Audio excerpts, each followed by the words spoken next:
लिए Israel embassy के बाहर अलर्ट जारी किया गया है। फायर ब्रिगेड को धमाके की कॉल मिली है और जांच में अब पुलिस को कुछ भी नहीं मिला है। मामले की जांच में जुटी हुई है दिल्ली पुलिस। वाज़ेह रहे कि दिल्ली से बड़ी खबर सामने आ रही है।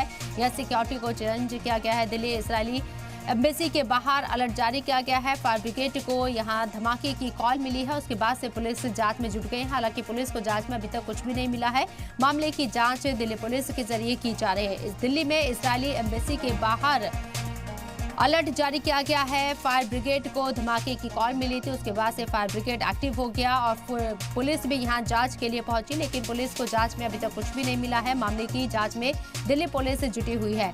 वाज़ेह रहे कि इजराइल के खिलाफ मुल्क की सतह पर नाराजगी सामने आ रही है और दिल्ली में भी इसको लेकर कई मरतबा एहतजाज भी हुआ है। इजराइल की बर्बरियत के खिलाफ आवाज उठाई गई है और अब जो दिल्ली से खबर आ रही है, दिल्ली में इजरायली एम्बेसी के बाहर अलर्ट जारी कर दिया गया है। धमाका हो सकता है। धमाके की कॉल क्योंकि यहां फायर ब्रिगेड को दी गई थी। हालांकि अब तक पुलिस को जांच में कुछ भी नहीं मिला है। जांच अभी भी की जा रही है।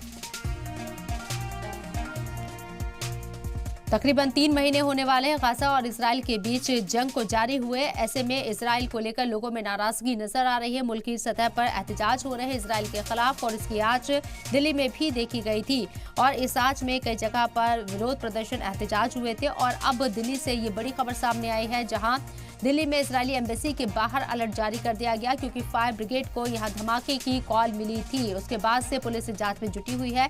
हालांकि अब तक जांच में कुछ नहीं मिल पाया है।